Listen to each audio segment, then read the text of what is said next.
What's up, everybody? We're back. Boulder Station. Another Friday night. More bubble craps coming at you. I got $3 preloaded in there. And we're going to be doing something a little bit different, or a little modified. We're going to be putting all the money on the 5, 6, and 8 today. So let's see what we can do here. Alright. We're going to be going 75 cents. $3 bullets. 75 cents on the 5, the 6, the 8, and the 9. Oh, we get a 10 right off the rip, of course. And what we're going to be doing is I got $15 in one set aside here, or $12 left here, $3 in right now. So we have a total of 5 bullets. I'm going to be pressing these. I'm going to attempt to print tickets for every round. So we have 5 tickets we want to print. If we don't print a round, we're going to martingale the rounds that we lose. So let's say we lose one round. We're going to go back for another round at the $6 buy-in, and we're going to double all of our bets and see if we can get it back that way. If we come out ahead, we're not going to have to worry about it. We'll just rinse and repeat. But the whole plan here, we get the point. Let's put that back up. The whole point here is to try to find a way to win every round, or make it so that we get back all of the units, rather than a scenario where you win 3 out of the 5 rounds and we can walk away with a small win. We're trying to find a way to capitalize on the fact that these stakes are small enough and we may be able to overcome those losses. Oh, should have just left the bets on, I guess, right? Another 5, repeater. But a way to overcome those losses and turn them into wins, so that we literally win every round we play, or try to represent that there, I guess. So let's see, we have $1.08 up there. Let's put that into play. All right, so we have $1 on all the numbers spread out. The points on the 5. This is the first bullet of 5 total, $3 bullets each. And let's see, look at that, repeater, repeater, repeater. 3 5s in a row. Almost 4 5s in a row, separated by a 10. That's the point once again, so let's repeat that. Let's put it back up there. Actually, let's see what we're at when we pull it down. We're already at 553. You know, I say that's almost a double up on the first ticket. Let's go ahead and print that. We're going to call that a success. I'd like to get off to a good start. And since we're going to be martingaling, there's no need to really get too far ahead on a ticket. All that does is create a scenario where we're coming back from behind after a bad run. But let's say we can get off to a good run here. We're looking pretty good. So our first bullet was roughly about 2 minutes long. We got our first ticket there, in for 3, out for 533. Our second bullet's in there. We're waiting for the point to get reestablished. And we're going to continue. We're going to rinse and repeat. Oh, look at that, 7. Glad we aren't playing there. Glad the bets weren't on. Yeah, another lovely Friday night here in Boulder Station, Las Vegas. I'm sure you guys can hear the Keno machines going crazy. Video poker, Keno machines, slot machines. Friday nights are pretty crazy around here. I feel fortunate to have found a station that was open. Sometimes it gets a little busy, but here we are, second round of 5. Let's see what we get for a point. We get a 9. All right, we'll take that. And I've kind of chosen to omit the 4 and the 10 just to see what happens. No real particular reason other than that. I just want to try to switch it up, do some variation to the approach that we've been trying. I noticed that either the 4 and the 10 are hitting really a lot of times, or sometimes I play and they barely hit at all. So in a scenario like that, I guess you're better off having the units on numbers that are more likely to hit. All right, we get the 5. And you accumulate them faster that way, but obviously if the 4 and the 10 are hitting like crazy, that's going to be the ideal scenario, or optimal scenario is to have the most amount of money on those. Alright, so repeating the bet, we get 108 there. So I guess if we would have left them on before, we would have gotten some extra units, but that's alright. We wanted to print that ticket. Objective complete. We're on the $1 level. We have 8 cents left in the bank up there. $4 in play right now. We get a horn. You see a horn, you bet a horn, but we're not going to play the horn. We're just going to keep it simple. Keeping the money on those 4 numbers right there and parlaying, pressing, trying to get those tickets. And let's say we go 4 for 5. Essentially, I was thinking about it, and I was like, you know, if you're 4 for 5, you should just cancel out, take all the profit you have, and put it into the next round, start a whole new round over, and then attack it from that perspective. But let's just say we have... Let's see, we get a 4 here, so that's unfortunate that we're not covering it, but that's all right. And then maybe something I could do with this too is I could work them out. Maybe after 2 hits, I start playing the 4 and 10, or figure out some kind of way to redistribute the wins. But we're okay with experimenting and trying different approaches and variations. We plan on doing a high stakes or a higher stakes video soon, and we want to refine our approach, getting ready for that, getting comfortable. Now we'll get 4 repeater. All right, so this is a scenario where you miss out. Would have been good equity right there, especially if you're pressing the numbers that hit. And I'm not playing the hard ways. Mathematically, it seems like a tough... I think if you're going to play 5x base units and you're going to play them and you're going to push them and go for a good run, it's probably worth it. But considering the lower units that we're playing for right now, I think our approach is pretty sound. Wow, repeater, repeater, repeater. It's almost like the 5s. Making me nervous here. What do we got? Let's clear it down. 408. That's not high enough yet. This was barely high enough down here. I really want to get over that $6 mark, double up each time. It would make it a lot more effective when we're doing our martingale. Essentially, the winning rounds would pay for our losing round chances on the second round, second go at it. All right, we get a 6 there, so we are playing that. It's going to be a nice hit, $1.08, I believe, $1.16. And I think we're going to go a little bit more. We have $1.24, so 1 cent shy of being able to put everything out there. Let's go like that. All right, so, and once again, my girlfriend was doing this the other day, and I found that a lot of times when you get a win, the distribution allows you to do everything evenly, and it's exactly what's happening here now. 8, all right, there we go. I think we're going to take that. All right, nice 2 hits right there in a row. Let's clear it down. We're at 669. We're going to go ahead and print that ticket. 6.5 minutes in, a little bit over that. Let's get that next round ready. So we're going to go ahead with our second ticket there. 2 tickets so far, 2 bullets. Inserting the money for that third. Let's see what would have happened here. Oh, 4, so we weren't playing that. Wouldn't have made a difference to us anyway. And what do you guys do here? Would you jump in mid-roll or would you wait? I think I'm going to wait for now, see what happens. I feel like the dirty number is going to come up, or the point will get hit, one or the other. And that'll be our turn to know when to hop back in. But yeah, so we have 2 tickets so far. We're on our third bullet now, $3 in there. That means that we have, what do we get, 5? So we would have been playing that. That would have been a nice little unit, a nice little game. But we have $6 left over here. We have $3 in the machine, so that's $9. And then we have our $6, our first 2 bullets accounted for right there. And with that second ticket, that roughly gives us a double up on both if you're going to combine them or average them out. And let's see what we get for a result. Is it going to keep going? Ooh, 10, so we wouldn't have been playing that either, so we would have been risking for no gain. But let me know what you guys think about omitting the 4 and the 10. Do you like it? Would you play the 4 and the 10? I mean, I'm sure a lot of you at these stakes would say that it's a no-brainer to play them, but let's say you're playing a higher stakes game or on money that's, you know, a little bit more relevant to you. Do you take an approach like this, or do you try to do the full spread? All right, let's see what we get here. We get a 9, and I believe that is the point, so we're going to get back in action here. We got our $3 preloaded up, ready for our third round. Gonna go ahead and put our units out there. And do you guys go for the even spread, or do you put more emphasis on the 6 and the 8, the 5 and the 9? Let me know what you think.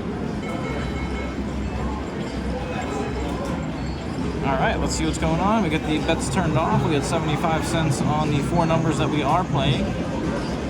We get a 9 again, so the 9 is going to be the point. Two rolls in a row.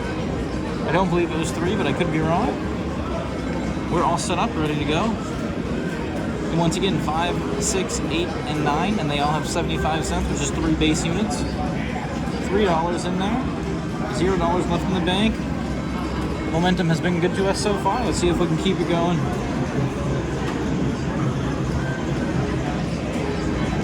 All right, we get the hard 10. Ooh, that's a lot of hard ways we're seeing tonight, too. Between the 4 and the 10, they keep showing. Looks like the 8 and the 6 haven't shown in a little bit, but... All right, so no harm, no foul. These bets don't get taken down on any miss, so we get to get a redo, essentially. Let's see what we can get here. Let's go. We're feeling good. All right, we get the 8. give us our 87 cents. We're gonna go ahead and put that back out.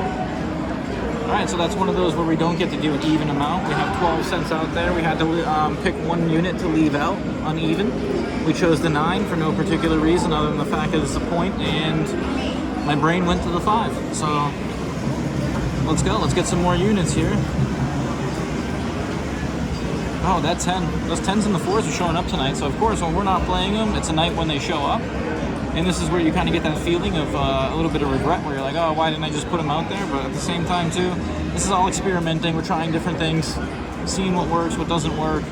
I know a lot of this is small sample size, but you are able to refine your approach based on your experiences and the impacts of the scenarios that happen, the events that happen. Oh, horn. All right. See a horn, bet a horn. And it looks like that tear has gotten a little bigger right there. I don't know if you guys see that, but if you've been watching my other videos, I think it started last weekend. We saw the initial tear, or what appeared to be the initial tear. And that's the Lives Craps table going nuts. Looks like I got about 30 people packed in over there. I'm sure they're all cheering each other on. We're going to do that someday. We'll get a Live Craps video. The girlfriend and I have been talking about it, ways to do it, see if we can figure it out. Oh, and there's the dirty number. So that's going to be our third bullet's going to be down, or a miss. We got that up to 375, which isn't very high. Technically, it would have been 390 or right around there. So let's get our fourth bullet in here. We got $1 going in, $2 going in, and $3 going in, and we're going to see what happens on the point. Let's get that 4 or 10. Ooh, 7 right away. Glad we aren't in on that. And with that little bit of leftover money, it puts us at 312 for this bullet. So we'll be able to put some of that money that we lost or gained last round that we weren't able to put into play to use. All right, bullet number 4. Let's see what we can do here. 4 or 5. One more after this. Let's see what the point gets established on. We're 12 minutes in. All right, we get the 10. Man, those 10s and 4s are just showing up tonight. Unreal. Once again, ironically, I'm not playing them. 50-50, 50-50. Quarter, quarter, quarter, quarter, quarter. All right, so we have $3 out there, 12 cents in play. Let's see if we can get some of that momentum back we had going in the beginning. The history was looking pretty good here. Was, past tense. Oh, there's that 4 and 10 all night long. I must be the only one playing. I know I got a subscriber that tells me to always touch that roll dice button to see what happens, but even when I'm by myself, I notice that it doesn't do anything. I think too, the other problem is a lot of times these, like, people will leave small amounts of change in there like that, and I think when that happens, the fast deal buttons don't work. I could be wrong, but let me know. All right, there we go. We're playing that. We get a 5. Alright, so we're going to repeat that. We're going to take that. Alright, there we go. 20 cents left in the bank. Let's get some wins here to make use of that. Next round we will. $4 in play. We're in for 3. It's the 4th bullet of 5. And once again, looking for that 5, 6, 8, or 9. Hey, there's the 9. That's what we're looking for. Alright, so we get 145 back. Let's clear them down. We're at 565. We're in for 3. That is almost a double up. Let's push it a little bit. Why not, right? 125, 25. All right, so we got the 6 and 8 at 150, the 5 and 9 at 125. Looking for another hit. Oh, look at that. We're glad we did it. Get that repeater. And I think with that, we're going to be obligated at 7:45 to go ahead and print that ticket. So, 3 out of 4 rounds successful. 7:45 is going to be the 3rd ticket print. We're going to go ahead and put in our last, the 5th bullet. If we can make this happen, I think we're good. Otherwise, I think we're going to be needing to do some martingaling here next round. All right, so the 8 rolls, we would have got some more units there. That's the unfortunate aspect, is when you pull them down, you don't get to take advantage of those compounding gains after that. But sometimes Big Red shows up, and sometimes your numbers keep rolling. Alright, so let's see here. We got the roll history that we're working with. That's the past history. Here's the roll right now. We get a horn. See a horn, bet a horn, usually followed by a big red. And let's add up our tickets right now. So let's just call that. Alright, let's just call that one 6. So 6, we'll call that 7. That's 13. We will call that 20.45. Right around there. Let's just call it 20. So we are actually right now in the profit. And we have our $3. And this is where I think we probably don't even need to play this bullet, but we're going to. Just because I want to see if I can run it up. We're 15 minutes in, but we get a 7 there, so 7 out. Button is off. We're waiting for the point to establish. But you know, playing these low stakes, I kind of want to see what we can do. See if we can get another $5, $6 ticket here. That would be nice. But yeah, roughly $20 there, so $5 profit, 25%, or excuse me, 33% so far. If we were to take this, it would be, oh, there we go, so we get the 9. 9 seems to be the point a lot tonight. I think that screaming was coming from the blackjack table. I could be mistaken, but we got a $3 bullet in there, last one. Let's see what we can do here. Sticking with our normal spread, staying consistent. We're all in. $3 in play. And let's print the ticket, let's go. Good vibes. Yeah, we got some, I have some extra money with me, due with the martingaling. Oh, we got a 5 right off the rip. Nice roll. We'll take that, 125, 108. Keep getting my units mixed up, my numbers. Repeat, and let's put it all back out there. All right, that allows us to top everything off to $1. $4 in play, started with 3. We got our 3 tickets there. Let's go. 9, all right, there we go, we're playing that. That's the point. 145, all right, so. All right, we're at 553. I think, you know what? The point got rolled. I think we're gonna take it. Might as well take that and cash out. So we're not even gonna need to martingale this round. That was actually just a straight success tonight. So playing the 5, 6, 8, 9 with 3 base units on each number worked out well for us. So here we go. We lost 1 round, but we got to print all the rest. We're calling this $20 right here. And then that's actually, let's call it 20.50 because I think that's what we were at. And then, so let's say $25.50, $26. So we have a profit of roughly $11. Let's say $10 to $11. And we'll call that a success. So we don't need the martingale. We're going to be back trying to play some more rounds. So this was round 1. We'll be back for round 2. If you like this, stay tuned, like and subscribe. We got more coming. So good times. Boulder Station in for 15, out for roughly 26. We'll be back.